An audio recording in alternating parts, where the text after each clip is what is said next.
À l'issue de la lutte entre l'agneau et tout ce qui s'élève contre Dieu et son oint, nous entendons dans le ciel la voix d'une grande multitude, comme la voix des grandes eaux qui dit Alléluia, car il est entré dans son règne, le Seigneur notre Dieu.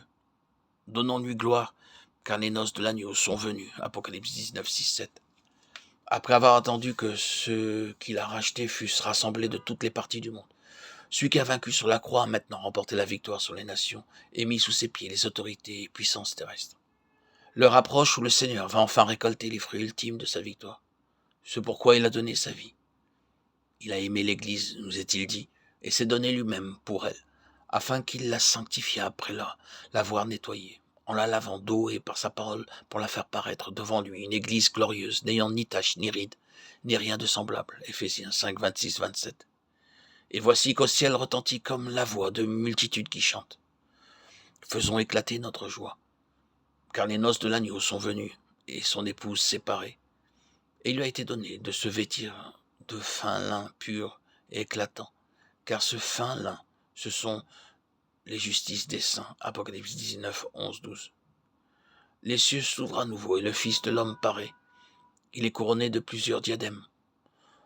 Son regard est de flamme, et les armées du ciel le suivent, revêtus de fin lin éclatant et pur.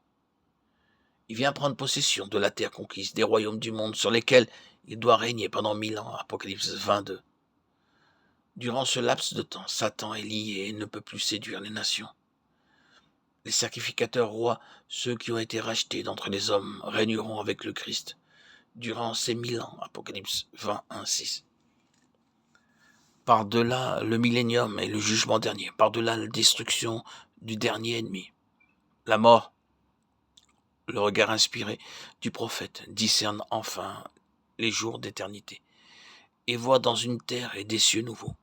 La sainte cité paraît comme une épouse pour son époux. Apocalypse 21, 1, 8. La cité épouse, et la voix de celui qui est sur le trône crie « Voici, je vais faire toutes choses nouvelles ». Peu après, la voix retentit encore pour dire « C'en est fait ».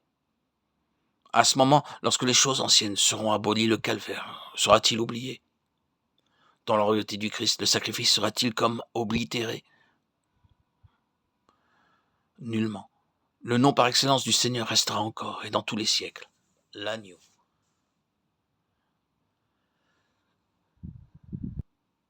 L'agneau avait 7 cornes et 7 yeux, qui sont les 7 esprits de Dieu envoyés par toute la terre.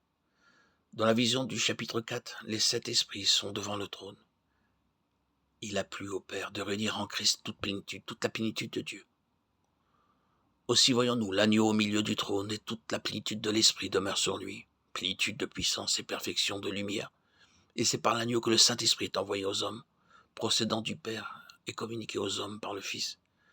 Il cherche l'accès des cœurs pour amener au calvaire tous ceux qui désespèrent d'eux-mêmes et veulent la délivrance du péché.